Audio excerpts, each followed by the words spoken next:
आगे बढ़ते पंजाब के लुधियाना से आपको खबर बता दें, जहां पर जमकर पथराव हुआ, दो पक्ष आपस में भिड़ते हुए नजर आए। और आपको बता दें कि इस बवाल की तस्वीरें भी अब हम आपको दिखाने वाले हैं। तो पंजाब के लुधियाना से खबर है, जहां कई गाड़ियों में तोड़फोड़ की गई है, एक दूसरे पर जमकर पथराव किया गया। FIR दर्ज हो चुकी, कई लोग अभी भी बताए जा रहे हैं कि गिरफ्तार हो चुके हैं, लेकिन और भी लोगों की गिरफ्तारी होनी बाकी होली। और जुम्मे की नमाज पर दो समुदायों में कहासुनी हो गई। पुलिस प्रशासन पूरी तरह से मुस्तैद था, लेकिन उसके बावजूद भी देखिए कैसे दो पक्ष आपस में भिड़े हैं। होली जुमे पर दो समुदायों में कहासुनी हुई और कहासुनी के बाद विवाद इतना ज्यादा बढ़ गया कि एक दूसरे पर हमला हुआ, कई गाड़ियों में तोड़फोड़ की गई। एक दूसरे पर हमला करने के बाद कई लोग बुरी तरह से घायल भी बताए जा रहे हैं। FIR दर्ज हो चुकी है। पुलिस कह रही है कि कई लोगों की गिरफ्तारी हो चुकी है, लेकिन अन्य लोगों की भी पहचान की जाएगी।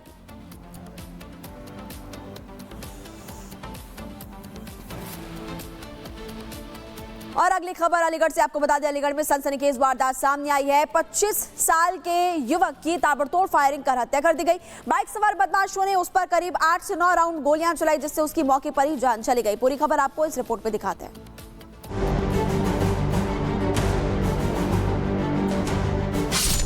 दो बाइक सवार बदमाश आए और एक युवक की गोली मारकर हत्या कर दी। बाइक से आए बदमाशों ने युवक को घर के पास घेरा और 8 से 9 राउंड फायर किए। युवक के पेट और पीठ में 7 गोली लगी है। उसकी मौके पर ही मौत हो गई। ये तस्वीर आई है अलीगढ़ से, जहां दिन दहाड़े युवक की हत्या कर दी गई। हालांकि फायरिंग की आवाज सुनकर लोगों ने आरोपियों को दौड़ाया, लेकिन आरोपी मौके से फरार हो गए। वही बदमाशों की करतूत CCTV कैमरे में कैद हो गई है। पुलिस ने हमलावरों के खिलाफ केस दर्ज कर लिया है और अब पुलिस हमलावरों की तलाश कर रही है। बताया जा रहा है कि वारदात के पीछे पुरानी रंजिश हो सकती है। Bureau report, Republic Bharat. और डीजे बजाने को लेकर विवाद बढ़ गया। तस्वीरें महाराष्ट्र के बुल्ढाना से, जहां झड़प हुई। डीजे बजाने पर दो गुट आपस में पथराव करते हुए नजर आए। 20 लोगों को गिरफ्तार किया गया है। फिलहाल हालात काबू में है, पुलिस कह रही है। डीजे बजाने को लेकर विवाद इतना ज्यादा बढ़ गया कि दो पक्षों ने एक दूसरे पर जमकर पथराव किया, पत्थर फेंके, लात घूंसे मारे, एक दूसरे की पिटाई की। 20 लोगों को तो पुलिस ने गिरफ्तार भी कर लिया है और पुलिस कह रही है कि हालात अभी नियंत्रण में है, सभी को काबू कर लिया गया है। लेकिन विवाद की शुरुआत हुई कहां से थी, इसकी जांच अब की जाएगी। ये विवाद के बाद की तस्वीर आपको दिखा रहे हैं। जैसे विवाद हुआ, पथराव हुआ और हल्ला मचा तो पुलिस मौके पर पहुंची, पुलिस को सूचना दी गई और आप देखेंगे कि भारी फोर्स उसके बाद इस इलाके में तैनात हुई है।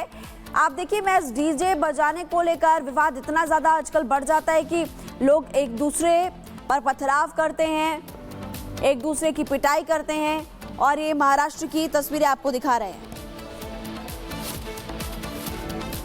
और अब बिहार की तस्वीर। बिहार की राजधानी पटना में दो पक्षों में जमकर मारपीट हुई। मारपीट फायरिंग में बदल गई, जिससे पूरे इलाके में दहशत का माहौल है। लोगों का आरोप है कि आरोपी इलाके में सालों से दबंगई कर रहा है। रिपोर्ट देखिए।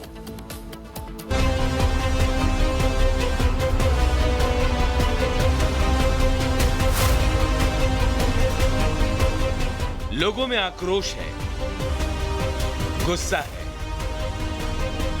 यह तस्वीर बिहार की राजधानी पटना की है, जहां दो पक्षों में जमकर मारपीट हुई और मारपीट फायरिंग तक पहुंच गई। फायरिंग के बाद पूरे इलाके में दहशत और अफरा तफरी का माहौल है। लोगों की माने तो आरोपी इलाके में कई सालों से दबंगई करते आ रहा है।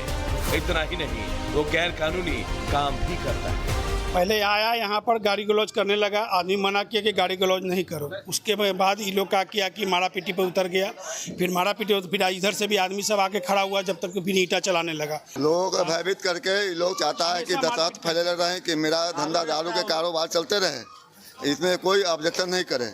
आज सबका पेशा है लूटपाट करना, छिनतोड़ी करना, रंगदारी करना, दारू बेचना। पुलिस ने आरोपी को गिरफ्तार कर लिया है। बताया जा रहा है कि आरोपी ने 6 राउंड फायरिंग की थी। पुलिस को आरोपी के पास से एक देसी कट्टा और 4 कारतूस मिले। कि दो पक्ष आपस में लड़ रहे हैं। लड़ते हुए आपस में उनमें पत्थरबाजी और कुछ मारपीट हो रही थी। एक व्यक्ति को वहां पे कट्टे के साथ और 4 जिंदा कारतूस के साथ रंगे हाथ पकड़ा गया। पुलिस ने आरोपी के खिलाफ मामला दर्ज कर लिया है। इतना ही नहीं, इलाके के लोगों के आरोपों पर भी जांच शुरू कर दी है। Bureau report, Republic Bharat. कानून के हाथ बहुत लंबे होते हैं और अपराधी उनसे भाग नहीं सकता। दिल्ली पुलिस की स्पेशल सेल ने इस कथन को सच साबित कर दिया। स्पेशल सेल ने दिल्ली दंगा मामले में 6 साल से फरार चल रहे एक आरोपी को धर दबोचा। कौन है ये आरोपी और कैसे वो पुलिस के शिकंजे में आ गया, रिपोर्ट में देखिए पूरी खबर।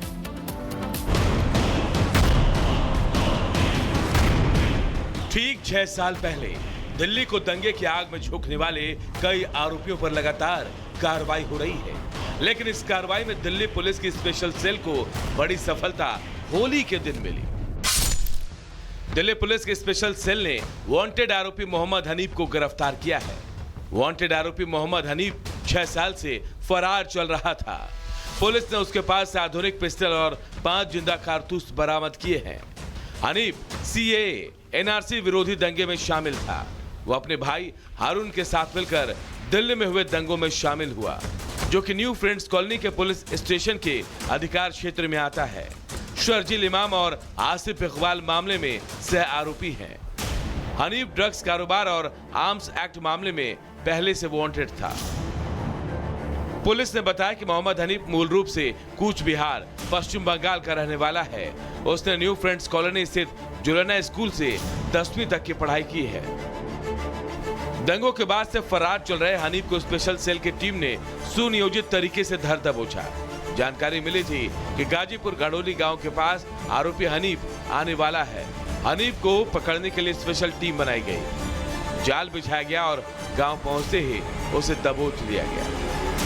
Bureau report, Republic Bharat. और एएमआईएम अध्यक्ष असदुद्दीन ओवैसी एक बार फिर से नाराज हो गए हैं। ओवैसी की नाराजगी का कारण है मस्जिद का मामला और होली पर जुम्मे की नमाज को लेकर वो कह रहे हैं कि आखिरकार टाइमिंग क्यों बदली गई, सवाल खड़े कर रहे हैं।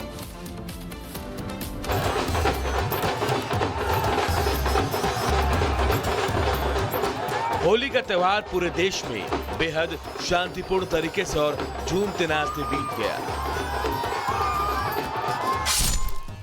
जुमे की नमाज भी अपने समय पर पढ़ ली गई। ना कोई बवाल हुआ, ना कोई उत्पात। लेकिन शायद माहौल की यह शांति ही कुछ लोगों को चुभ रही है। एमआईएम अध्यक्ष असदुद्दीन ओवैसी ने एक वीडियो जारी किया है। इस वीडियो में वो होली के दिन नमाज पढ़ने और मस्जिदों को ढकने वाली कार्रवाई को लेकर अपना गुस्सा जाहिर करते नजर आए। कहता है कि नहीं अगर तुम्हारे को डर है तुम नमाज मत पढ़ो, घर में बैठ जाओ। तुम्हारे को अगर डर है तो मत निकलो, घर में बैठ जाओ। कोई कहता है कि जिस तरह मस्जिदों को कवर से कवर कर दिए, तुम अपने सर को कवर कर लो, मत निकलो। भाषण में एमआईएम अध्यक्ष ने बंगाल बीजेपी के नेता शुवेंदु अधिकारी की एक बात पर प्रतिक्रिया भी दी, जिससे शुवेंदु अधिकारी ने सत्ता में आने पर बंगाल से मुसलमानों को भगाने की बात कही है। मेरे भाई वो डरपोक थे जो पाकिस्तान को भाग गए। ये जियालों की औलाद है, भागने वालों की औलाद नहीं है। अरे वो डरपोक थे, भाग गए। हमारे आबो-अजदाद ईमान की दौलत से माला माल थे। उन्होंने भारत को अपना वतन माना और मानते रहेंगे। अब ये नेताओं की बयानबाजी का गुस्सा है या फिर होली में नमाज का समय बदलने जाने की नाराजगी, ये तो आने वाला समय बताएगा। लेकिन फिलहाल इतना तो साफ है कि ओवैसी इसे लेकर बिल्कुल भी खुश नहीं है।